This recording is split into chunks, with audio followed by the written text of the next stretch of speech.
tantra and the offering of dead bodies, decapitating them as sacrifice. So I was listening to a YouTube channel of a South Indian professor that was called to a British Museum convention, I think, or a talk, and where she had to give an account, of her research of the ancient, the beginning, and the roots, and what is constituted in tantra.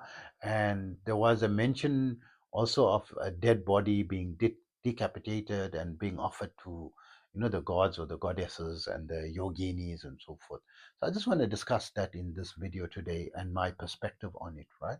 So for those of you like the contents of my videos, please don't forget to press like and subscribe if you haven't already. This is going to greatly improve my channel's ability to reach out to more people and improve the audience of my channel. And if you could also drop a comment, I would love to hear from you. And if you also can share it with your favorite social media channels, or your WhatsApp groups, or your friends, this will help me more than what you could imagine. And for those of you who don't know me, I am Osman. I am hashtag the blind Muslim yogi. Uh, I'm also a bioenergy healer on a master level with telepathic healing capabilities, um, specializing in critical care recovery and terminal illnesses, amongst a host of other physiological, psychological, and even spiritual ailments. I'm also an advanced level yoga and meditation teacher, having been practicing this art form now for almost 50 years, and teaching it now for 46 years. And in that period, I've had the good fortune of being able to study under numerous great masters from different schools of thought, from different cultures, and across the globe, from the Far East, the Middle East, the West, and including the scientific communities. I've also developed my own unique protocols, but adapting them to the 21st century, making them faster, easier, quicker, more, time efficient, but result orientated. And to that end, I now have students in over 100 countries. And my favorite protocol is my 5-minute yoga and meditation program, which you can download for free by visiting my website, yogawellness786.com, and where you can also get more information about my services. And also remember that all my therapies are natural based and not a replacement for medical treatment. So, coming back to the subject, there was, I don't know, I cannot remember her name. I listened to a lot of videos, and I'm subscribed to hundreds of channels, in subject matter of spirituality, nutrition, wellness, business knowledge, also contemporary knowledge. Love the Joe Rogan show, the Stephen Bartlett, Diary of a CEO podcast, powerful JREs, Joe Rogan podcast, and Professor Andrew Huberman, his podcast called the Huberman Labs Essentials, and Mel Robbins and Lewis House in the School of Greatness, and the Soul Boom of Rain Wilson, and Rick Archer's um, Buddha at the Gas Pump. I'm not getting paid to mention all this, but these are some amazing podcasts. And also, of course, Beer Biceps, the Ranveer show recently, because I love the amazing content, especially on spirituality and so forth. I don't agree with everything, and I, get upset with some of the misconceptions as well. But that's why I listen to it and to see what's out there, and to bring my opinions, and I get information to address what is being discussed in a contemporary manner, and bring my version to it. And coming back to the subject, this lady was from South India, a professor, was asked to talk, and she did some research. And in a nutshell, she found that the Tantra originated somewhere around the 7th or 8th centuries. And there were temples that she found, I think, 13 temples of Tantra temples, regarding the yoginis. Research was on the yoginis, and I'll mention the yoginis shortly. But up to the 13th century, and then after that, they stopped building these temples, and it seemed to have stopped. And of course, there's a resurgence of these tantras, or it was kept secret, and now it's becoming, very famous. The Mahavidyas and Bhairavi and Bhairava, and tantric worship, right?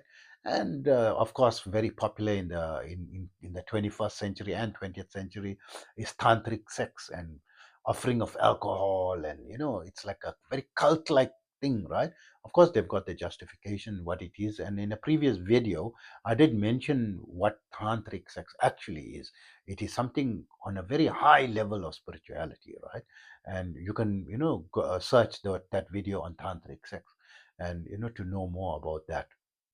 But of particular mention, I don't want to go too deep into this. The various aspects, was it'll take hours, right? To go into the tantric aspect. But was one mention that they were offering, human sacrifice, where she mentioned that it is dead bodies, that they severed the head and they offer the head as a sacrifice to the deity and the body separately. And then they put in garlands and put the head back together with the dead body after the ceremonies were finished, and returned it back to the family. And then the family would then proceed to cremate, the body. So they did this before they could cremate. And probably the families, were feeling honored that, the body is offered as a sacrifice to a deity and so forth, right? But now she is discussing this from incidents and temples that she found was between, the 6th and the 13th centuries, right? Around there, approximately, right? It's, I think, 6th, 7th, or 8th century, and the 12th to 13th century, right? In that period. And now it sounds too convenient, right? That to say it's only dead bodies that were offered. So let's look at some of the circumstances of these temples, right? She said these temples were very different from other temples. They had these 64 yoginis that had feminine form, feminine, very, she described them as beautiful bodies, and showing, their form, the beauty of their feminine form. But their heads were of different animals, like some of a dog, some of a wolf, some of a tiger, and I'm just paraphrasing and I'm just adding animals, right? Maybe elephant, maybe cat, maybe, but 64 different, like birds and animals, right? The head and the bodies were, like humanoid, with hands and, human, and all female, right? Forms that they were placed on these walls. And there was like some type of Shiva idol in the middle, and I wasn't too clear whether there was a female, tantric goddess, right? Because usually these yoginis are associated with these tantric goddesses, but also there is Bhairava or Shiva forms, right? They said Bhairava is Shiva, right? There's different types of Bhairavas, and this temple was different. That it wasn't built like a dome-like structure that is closed and go in with privacy. It was open air, open to the elements. And it was circular in structure, very plain, not fancy architecturally done, just plain circular wall with a simple gate, right? To enter and go in. And the locations were usually in remote forest like or very remote village locations where it wasn't like the normal public sector where the public can easily visit. The temples are normally within, like walking distance and in popular areas or, very public areas, where there's a lot of public walking paths, right? But these were like away and in, kept away in remote. So I'm using my Sherlock Holmes mind, right? And say offering dead bodies between the 6th and 13th centuries, and these are open. It sounds too convenient. these were actually let's look at the argument that it was actually living human sacrifice, right, that were made to these deities in that period, that cult period. So why would someone want to offer a human living sacrifice? Okay, let's ask the question, why would one want to offer a dead body sacrifice? Person died. What is a sacrifice there? Person died. He's dead. And then decapitate, a dead body. No. Why? The person is dead. It's not making, it's not not not rubbing well together, that. So let's look at another hypothesis, right, that this was where they're offering live humans as a sacrifice, because in those temples, which she did not mention in that lecture, but when I did some research with the AI, of course, AI, we need to verify, you have to physically go, that there were like channels, like to allow for blood to flow and be captured in a container or something, right? So if they're going to sacrifice something, and so just bear with me, right, with this hypothesis and this picture that they're also offering alcohol. And in their books, there's mention of alcohol as well, right, being offered, but not mention of like human living sacrifice, right? But mention of dead bodies, which she is mentioning. I haven't studied those books, right? So let's use a hypothesis that actually they're offering living human, and when they chop the head, there's a place there to catch the blood, because the dead body is not going to bleed. Why are you going to need a place to capture blood, right? If you're offering only for the animals, so you can only offer living animals, but when it comes to human, you can only offer dead humans. Why don't offer dead animals also? Find dead animals and decapitate a dead animal. Did you hear anyone offering a dead animal and decapitating a dead animal? I never heard of it. Right? But decapitation is to kill them, right? Living, right? Number one, right? In terms of the logic behind it. Then the fact that these temples are in remote areas. So if you're offering, you're not going to do it in the public eye in front, because must have been like a deviant cult, right? That because people it will do it in a hush hush way, because the offering, of course, there is law throughout times, right? To murder a human is punishable by death. I mean, even the time of Moses, the Pharaoh was looking for Moses, that he had apparently killed someone, according to some stories, right? And looking to punish the death penalty, right, if you kill someone. So between 6th and 13th century, of course, there was a death penalty. So they're not going to do it publicly. They want to do it hush hush. That's why the place will be remotely, and then not very nicely architecturally designed from the outside, because they don't want to attract attention. Because if it's so beautiful, a lot of people wants to come see, and the gate closes. Only you go inside, and when you go inside, it's open. The roof is open. Why is the roof open? Right? Because they want to hear footsteps of people coming. And usually, when I studied, the offering of animal sacrifice to Kali, a goat, when I studied Vedanta, that it was, according to the people under which I studied, that this was done in a very disciplined manner, that it was only done in a dark moon or new moon night, and at midnight, late in the night, and only that happens only once a month, right? So obviously, the sacrifice principle could very likely been done once a month, dark moon. Why dark moon? Because people those days didn't have electrified streets, and battery torches and so forth.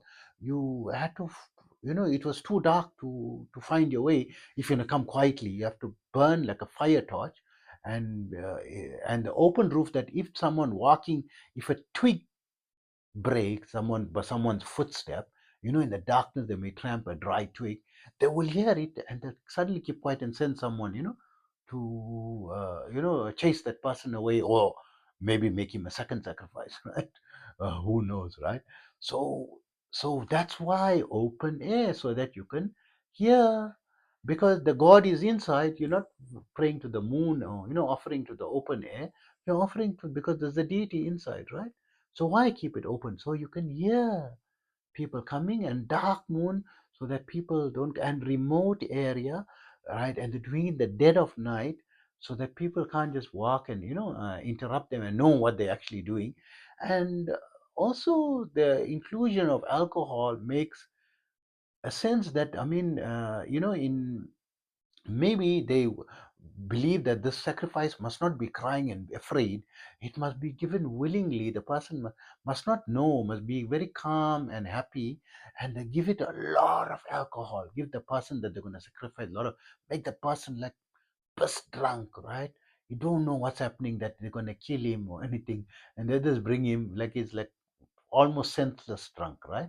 And then Kati is not afraid, and then they're offering the sacrifice, and they won't choose an old person. They'll choose the choices of people, probably a female, a virgin, or a strongly built young man in his 18, 19, that time, because offering it to the goddesses, right? Not going to offer, the choicest thing. This makes more sense to me, right? And why they're not mentioning it? Because it's not going to sound good, right? That to associate that type of thing, to this guy. Of course, they're not doing it now, or I don't know of them doing it now, right? And of course, we're not, sidelining that this is something, in the Hindu religion or the this thing. It is a sect, right? And there's all kinds of people, and in every part of the world, there's people who's offering blood and satanic worship and all that. Why couldn't there be also in that part of the world, satanic worships, and offering, blood sacrifice, and offering human sacrifice and all that, right? And offering virgins and all that. So we hear of this, in satanic this thing. So this makes more sense, that the sacrifice was also human sacrifices. So comes begs the question, what kind of God is going to accept you to kill humans and accept human sacrifice, right? What kind of, so we're not saying these are God, these are yoginis, and these are devas and devis. So we're translating it to God, right? It's not God, it's deva, and devi means effulgent beings made from light matter, like photons, similar to photons of the sun. Of course, not actual photons, but they're effulgent. When you look at them, they're brighter, and they from higher frequencies, and these were very frightening ones that loved alcohol. And the book said that they loved drinking alcohol, so they offered a lot of alcohol to these yoginis, the 64 yoginis, and they all had names. The names were inscribed, for each yogini, and they offered these things, and also offered, living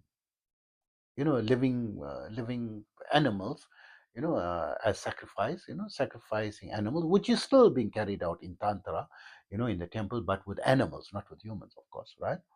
Now, because of course you'll go to the death penalty, I think is still, I don't know if it's still actionable in India or not, but you will either death penalty or life imprisonment, right?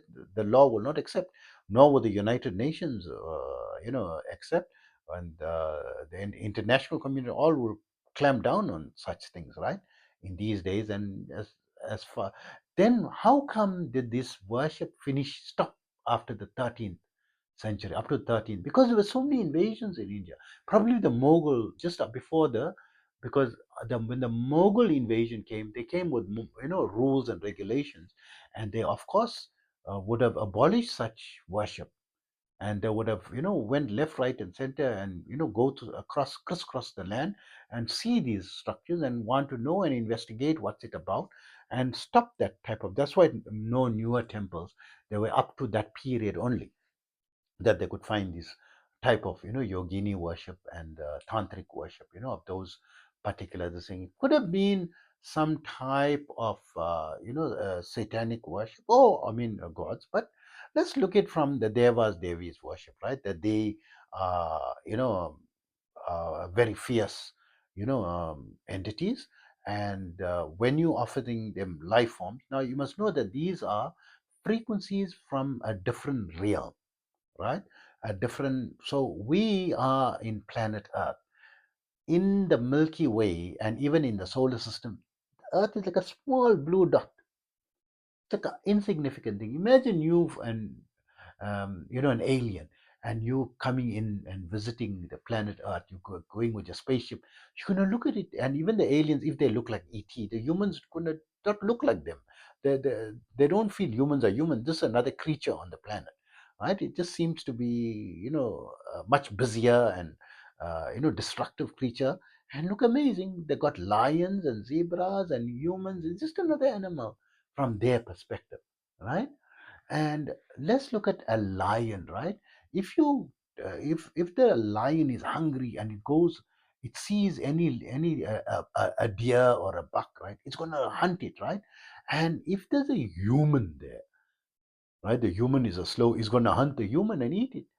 Are you going to go and kill all lions? Because no, it was hungry. And if you kill a human and give it, the lion is just hungry. It eats meat. It's just meat for them. So these entities, higher frequency being, it's just meat. You're offering meat. They're not distinguishing, from a lion or a human or anything. They're just bloodthirsty creatures. They want meat, and we as human distinguish because it's our own species. Now we praying to, or the people are praying to another species. They are not humans. They are Devis and Devas, a higher frequency being, right? So for them, it's just a sacrifice, right? It's not to be taken, personally. And then, of course, the people get upset because this is their God that they're worshipping, and their God will not accept, human sacrifice and so forth. But we're not talking about all the gods. We're talking specifically about these tantric yoginis where there's mention of dead bodies being offered in sacrifice, right? And my belief that that does not sink well, and it's probably living the thing, and that practice was stopped with the invasions from Mughals and the British and so forth. Of course they're not going to accept human sacrifice, right? And of course now in the current day, India, of course the ruling government will never accept that type of thing. And the mention of such a thing is, you might even go to prison if you mention such a thing, right? That such a thing existed. But it's just my opinion and my hypotheses, from what I heard, in this thing. But I've studied deeply, the tantric sciences, and I believe it's very powerful, right? Very powerful, and that it is something amazing, right? Really amazing. Like not from, I wouldn't condone, if people going to be sacrificing humans and so forth. And of course, why would they sacrifice a human? Because maybe in those times there was that ruler, he wanted to conquer another village and he want to satisfy with our best possible sacrifice to get a higher reward, right? So that was there in their mind, at that time, and they get people who's so bloodthirsty for power. So people are mercilessly slaughtering each other, for a piece of land or for disputes over a border, right? That they want to extend the borders and so forth, and the warfare till today, people killing each other. I think the people sending missiles and killing innocent women and children. You know, what is that, right? So isn't that more barbaric because he's only killing one so barbaric, but mass killing is not barbaric? All human sacrifice. So don't look at it negatively from it. They had that belief and they following it.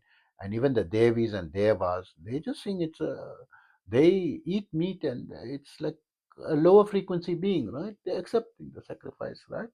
And nothing, don't hold against the lion. Lion is still amazing. It's a king of the jungle, but we know it can eat humans. The tiger, the Bengal tiger, can eat humans, and the ones that was hunting humans, were the made tigers almost extinct now because it was hunting humans, right? And they went after it. But I mean, it's kept, if it's kept in a nature reserve or in zoos and so forth, better in a nature reserve because they can walk around and hunt and live on their own independently, the way they should be living, right? So I hope these perspectives and ideas, helps you, and share your thoughts and opinions on my opinion. So take care of yourself always.